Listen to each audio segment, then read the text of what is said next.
This is Call of Duty Modern Warfare 3 on the AMD Radeon HD 6870. This is Sapphire Flex Edition. In this video I'm going to talk more about the performance of this graphics card in the game. So this game, for the most part, as far as the graphics goes, it's very similar to other older Call of Duty games like Modern Warfare 2 and Black Ops.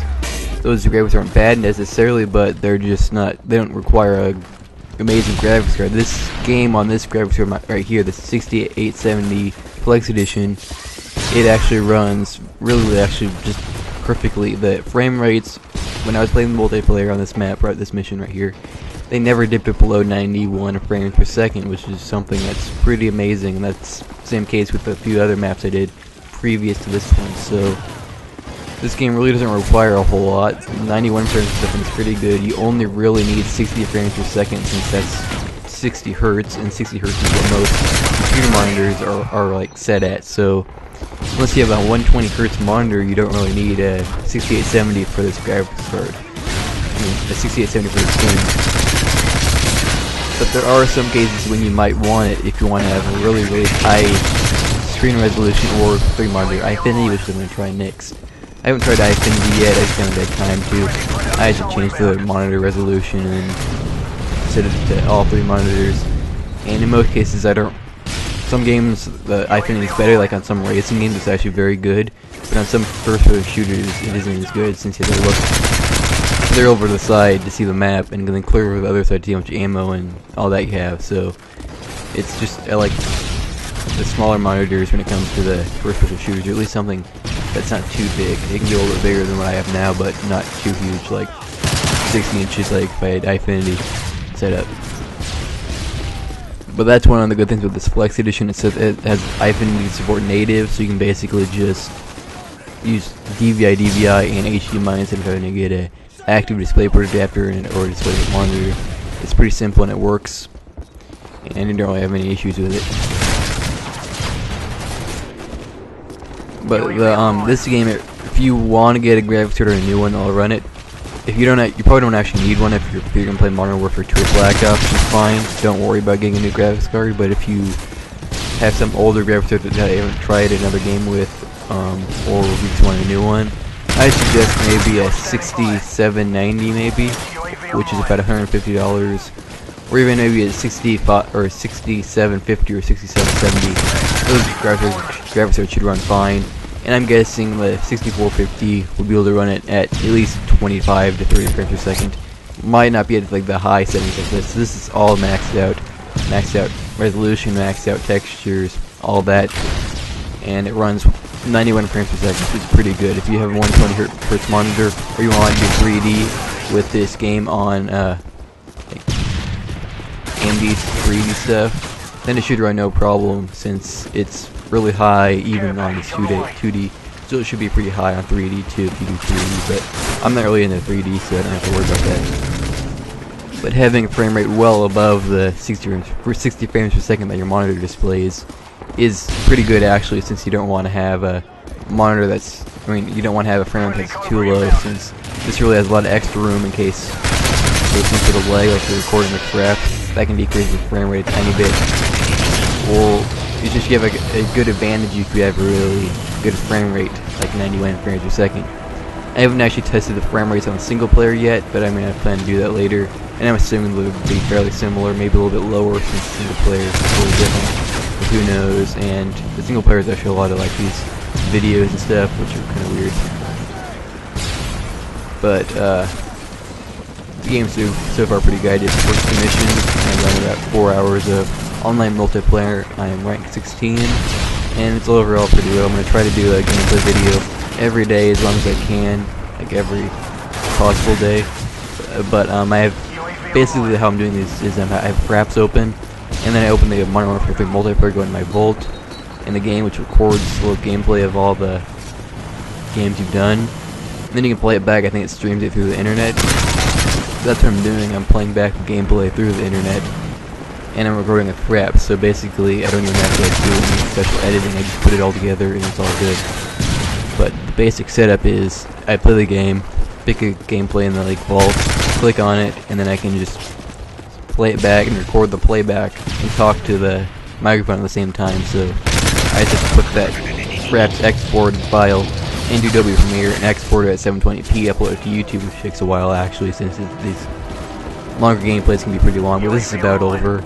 And you can check out zealstudios.net and zealstudios.net/gaming for more information about Modern Warfare 3 and other sort of content, gaming, anything like that, so just stay tuned.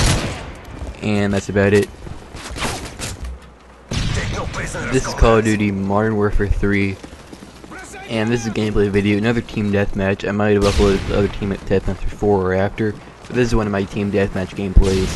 I think it's Outpost, I think that's the map, but this is a pretty good map actually. I'm not sure if it's my favorite though.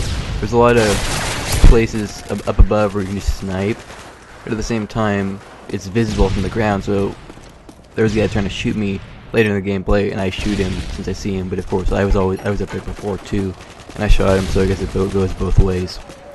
This is Outpost on Modern Warfare 3 on the AMD Radeon HD 6870 Flex Edition, which runs the game no problems at all. And this game, I'm going to kind of talk about Black Ops versus Modern Warfare 3. And one of the main differences, of course, is the sort of zombies. This game doesn't have the zombies like Black Ops does. If you're a zombie person who likes to play zombies on Black Ops and World at War, then you might miss out on that a little bit. But it's not really a big deal, since both games have good multiplayer and good campaign gameplay, although I think older Call of Duty games had much better campaigns when compared to the more recent Call of Duty games. I just liked how the older ones were more just remakes of specific wars like World War II and those sorts of things. I liked that aspect of older Call of Duty games like Call of Duty 3. Well, these newer ones don't have that. There's completely made up storylines and anything like that. Multiplayer isn't really affected by the storyline or anything. It's just multiplayer, and I'm fine with it. This might look like Modern Warfare 2 as far as the graphics goes, but it's not really a big deal. There's a good amount of new maps, and new maps are good. The graphics are slightly improved, and you have newer guns, I think. Oh, they're sort of similar, and there's just little newer sort of aspects of the game. Another difference when it relates to multiplayer is this game doesn't have COD points, so you have everything unlocked as you rank up. You don't have to actually buy it or anything like that. Like in Black Ops, you had to have a specific amount of points to buy every gun, so in the end you had to actually play extra to get every single gun in the game and every single add-on and everything like that. In this game, you unlock the add-ons and the guns and everything like that while playing. So basically, when you want to, you can choose a gun, and that gun, you can use the gun a lot and get improved gun ranks, and you can also play a lot and get improved actual ranks, and that actual ranks and everything like that all kind of add up, and you get ranked up, unlock more, and then eventually build a prestige. I think it's 80. Get to the new prestige. Once you prestige, you have to go back to the start. Although you're still ranked higher, since on the gaming community you can see that you're prestiged, and that kind of gives you a higher status. It means you've been playing longer, and you are willing to prestige to like play all the guns again, rank up, and get back to the top, and everything like that, and then constantly prestige and prestige and prestige until you're the max prestige. And whenever that happens, you're probably getting close to the next Call of Duty game, and you can go ahead and just have fun and get the new Call of Duty game. But this map, see, this is the place where I was sniping. I sniped somebody here, but that's the little place there. And there are places like that all over the place on this map. Places higher in there where you can snipe. Although I haven't really tried to snipe on this game, I might try to do that later. I'm not really good at snipers in any real Call of Duty game, but I think I might try them anyways. I've tried a shotgun and pretty much all the other gun types. I haven't tried a machine gun though, but I've been really liking the assault rifle and submachine guns. Both are pretty good types of guns for these maps, and the reason I've been doing a lot of the assault rifles since the beginning of the game. I didn't really like the assault rifle that came with it, that you started out with. But I did like the submachine gun that started out with, and it's still a good submachine gun if you have a smaller map or you just want to have a submachine gun. But like this, I love the red dot. The sight, it's not my favorite, but it is useful for more accuracy when you're aiming down on longer distances or even up close. So see there, it might have been a little bit harder to kill him if I didn't have a red dot sight, but it was close, so it wasn't really a big deal. But overall, the Call of Duty Modern Warfare 3 and Black Ops aren't too incredibly different. Certain game modes are different. Like, of course, the gameplay looks a little bit different, the graphics look a little different. That's just because they're different developers developing the game for Call of Duty, and it's not really a big deal. If you like Call of Duty, you like Modern Warfare 2, World at War, and Black Ops, you probably will like this game just as much as you like the previous Call of Duty games, since they're all kind of similar in certain ways. One thing that's a little bit better on this, I believe, than Black Ops is the multiplayer experience. I think the multiplayer is a little bit more fluid and seamless. They haven't had any real connection issues or anything like that. That might just be because I was playing the PS3 on the previously on Black Ops.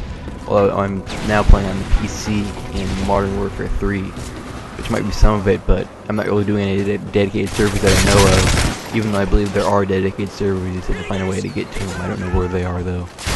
Since when I saw that on the menu, it was marked off and I could click on it. But that might be a feature that's being added later. But definitely, games like World at War have really great dedicated servers that makes the game still have one of the best multiplayer experiences out of any Call of Duty game to this date. Same with the custom mods and everything like that. That makes the game last a whole lot longer. While these newer Call of Duty games don't really have that, since they're more designed for the PS3 and Xbox 360, or in other words, consoles. Since really there aren't quite as many PC gamers compared to the just gamers in general. See this guy up there? I didn't get this guy, but I did get the guy over there that was at the spot that I used to be at.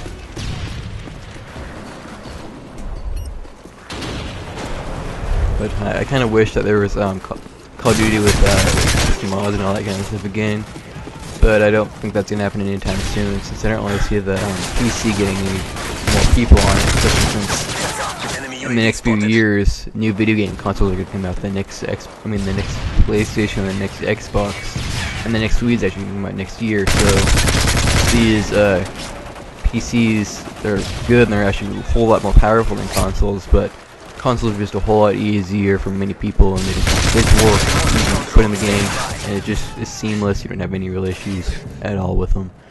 Or you could, they can fail, like on Xbox 360 used to at the beginning, but that's kind of a rare thing. And that's about it for this video. This is Teamwork Kills, but you can check out zealstudios.net and zealstudios.net/gaming for some more info, more Call of Duty stuff, and you can also subscribe to this YouTube channel for more gaming. And really, that's about it.